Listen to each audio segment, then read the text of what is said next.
Hello, everyone. Welcome back to another edition of the Velvet Lounge Life. I think I have an exciting little series for you here where I am going to go through this beautiful book of stickers. It is, as you can see the title, the Antiquarian sticker book Bibliophilia. And I am going to go through so that I know a lot of people wonder like what is in the book exactly. And in this series, which will be about, I would say, 3 to 4 videos, they will be separate. I will try to keep them to 20 minutes, give or take, or less, so that you, before you ever purchase this book or buy it as a gift for someone, you can see like exactly what is in the book. And also, we'll talk about a few of the things in here. Now, one of the things to note is, and I will show you like the back signature page and all of that. There's claims that, about ephemera, etc. Ephemera is technically defined as antique papers or paper items. It could be any paper item. And most of ephemeral items were meant to be used once and then thrown away or recycled. So newspapers, for example, are a perfect example of an ephemeral item. Comic books are another one, which is a popular collectible, especially their popularity for collecting comes and goes, but I can guarantee you that there are piles of them somewhere out there that someone's holding on to until they become 80 years or older so they can get them into that ephemeral category. Stickers, hello, are another one. Little tags that you pull off your clothes, those decorative designer tags, and the labels from food items. The list goes on and on. There's really no, I'm going to say, closed door on what is considered to be ephemeral paper other than the age. It's an antique. I mean, I'll even go into the vintage if I give you a little bit of leeway. Now, a couple things to know as well is that this book, every time I looked at it, in the pictures online, it always appeared larger than what it actually is. So this book measures approximately 8¼ inches, I should say, it's plural, by a little tiny bit over 6 inches. So it is not a gigantic book, and the thickness, there's 300, I believe there's 300 pages, and the thickness is a little tiny bit over 1.5 inches. So we're not talking about, a giant book. I did think, like, looking at pictures, and I know in the pictures there's measurements down in the description, which honestly I never looked at the description for measurements, but the book always appeared to me to be like 8 inches long by, I would even say 10 to 8 inches long. And then I always thought it was, more like maybe an 8-inch wide type book. It seemed like it was an odd shaped book, but it's not. This is what it is. The other little factoid that someone might care about is this book that I have anyway comes in hardcover. So I don't know if there's a paperback version of this book or not. The colors are wonderful. They're rich, they're saturated, and behind every sticker page, there's a surprise page. And so we'll get into that as well. So whatever you do, please remember to subscribe and click the bell notification so that when the next videos in this particular series come up, you do not miss anything.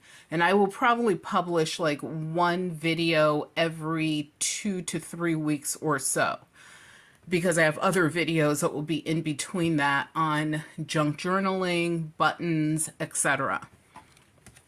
So let me move all of my little fancy doodads out of the way so we can get on with this. And I'm just going to literally push everything to the side. Hey, I try to make it a little bit fancy for you guys. So let's move all that stuff to the side, but we do need a couple pointers here, so we'll leave those positioned.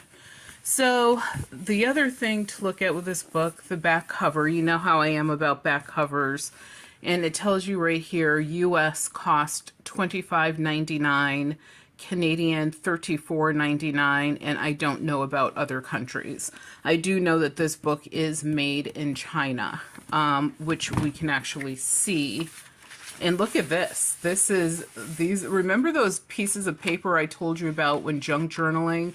Look at books and look for those like extra insert pages that they put in the back and the front as the signature pages and just, I don't know, extra page in the back. This is a beautiful piece. So they do put the work into it. So here it does say that it's printed in China. And this is a first edition.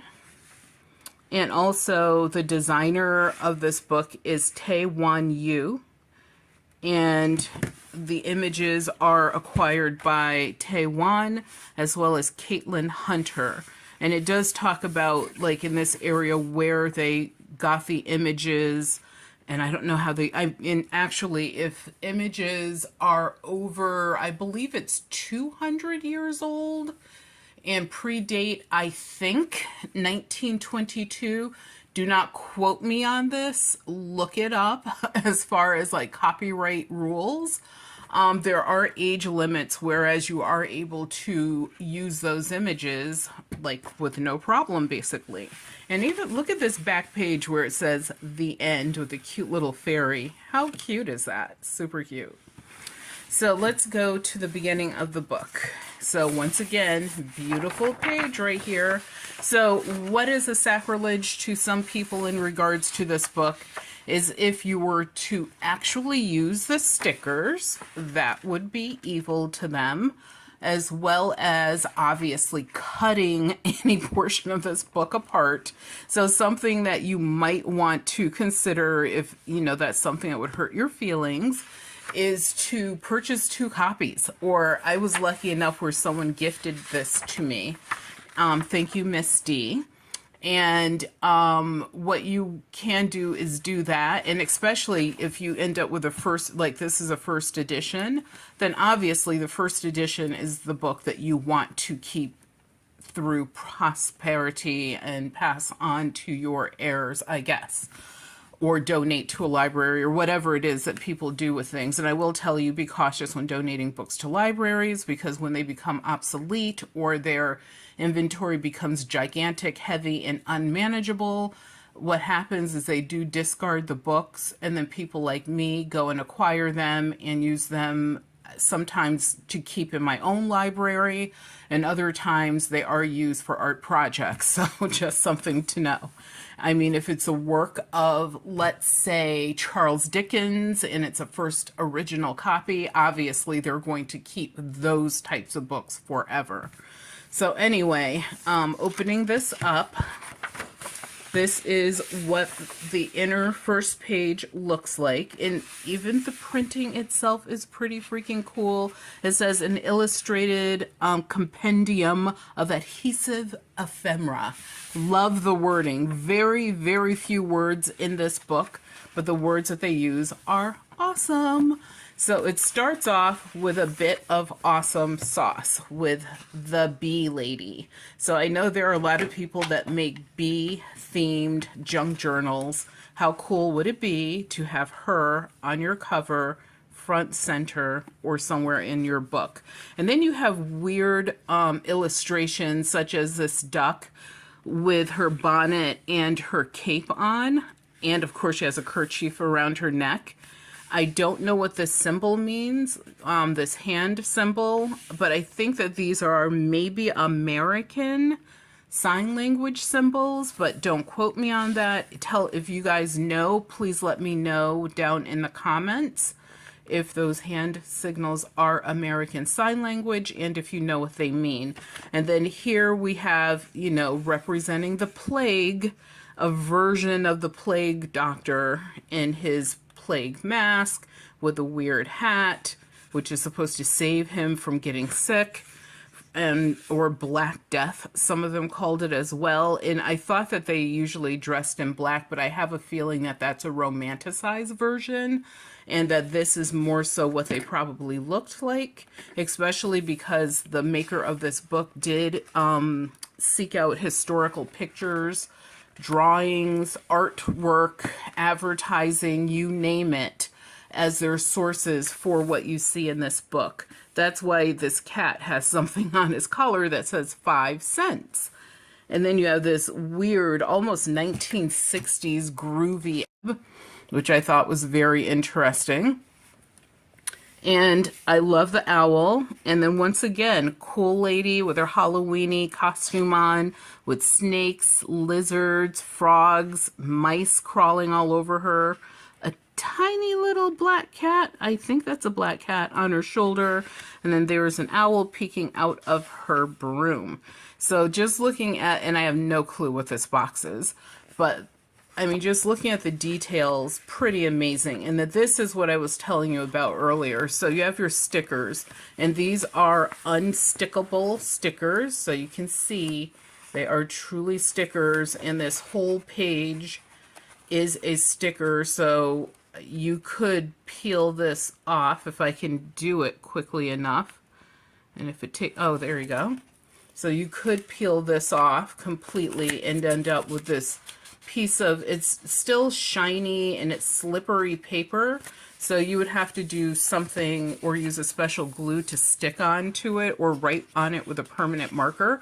But after all the stickers are gone from this book, it does have a second purpose. That's something I love. And also something else I totally was surprised and floored by is on the back of each sticker page, you have this gorgeous artwork.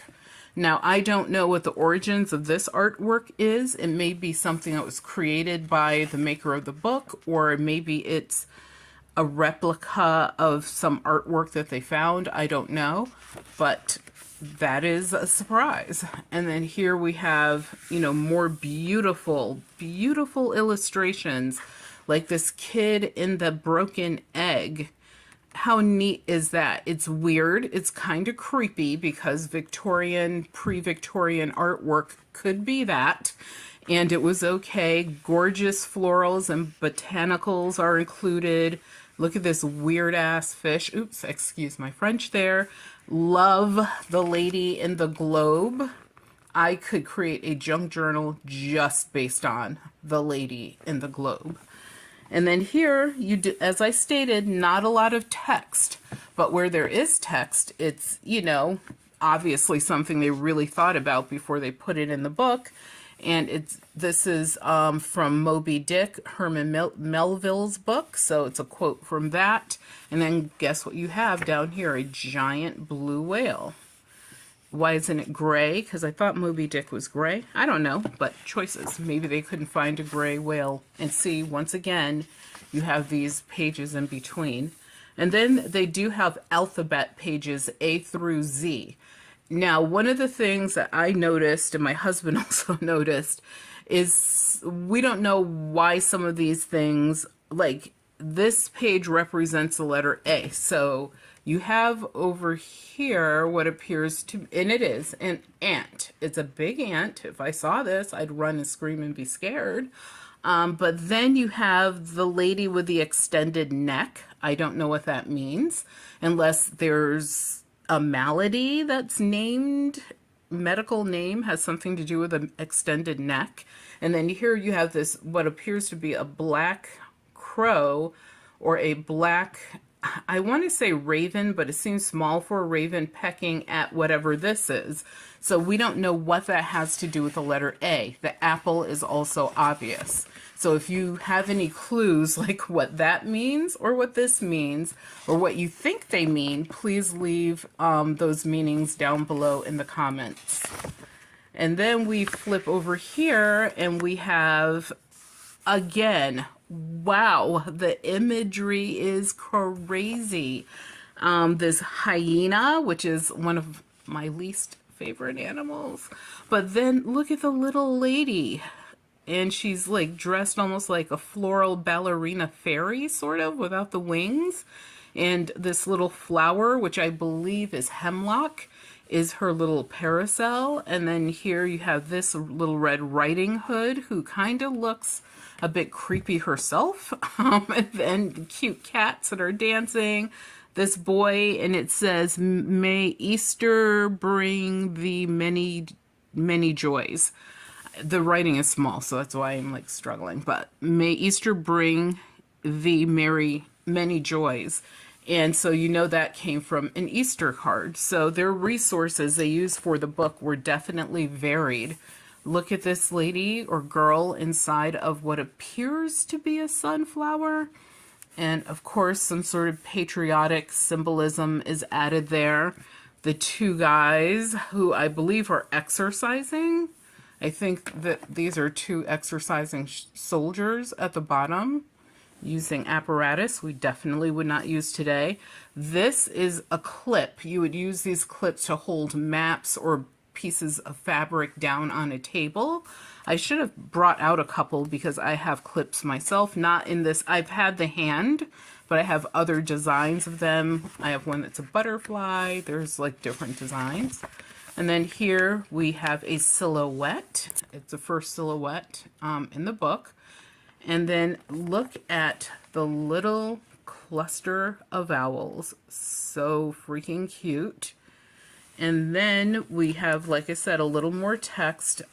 This is the picture of Dorian Gray by Oscar Wilde. And the devil is it's not a theme, but we saw a couple devils in this book. We have no issues like with the devil, to be honest. Be a good person and you won't have to visit with the devil, I guess. You're living your heaven and hell on earth right now, so it's what you make it. And then, like I said, there's our next alphabet page, letter B. So beetle, balloon, I guess a bee, which also could be bug, but I know it's a bee.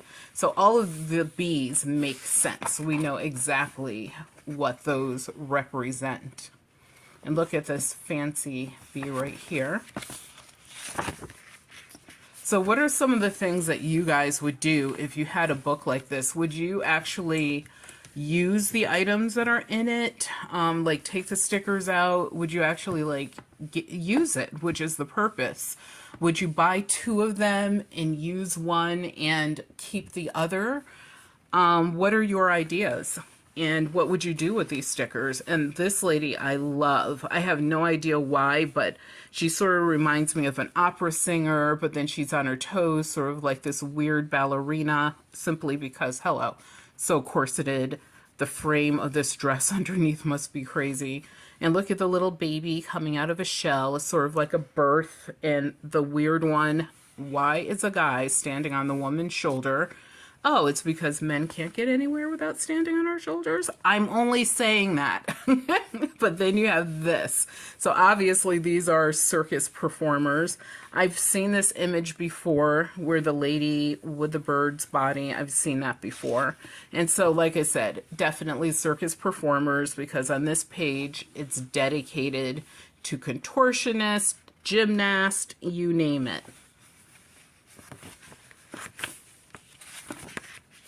And so then a surprise was to flip to this page and find this. So I know there's other surprises in this book.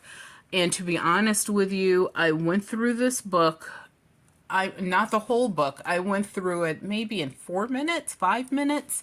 And I purposely sort of chunked my way through it, meaning I went like this. So I bypassed lots of pages. So there will be some surprises in here I have not seen either. And once again, another quote, this time it's from Northanger Abbey, Jane Austen, of course, like many others, one of my favorite authors.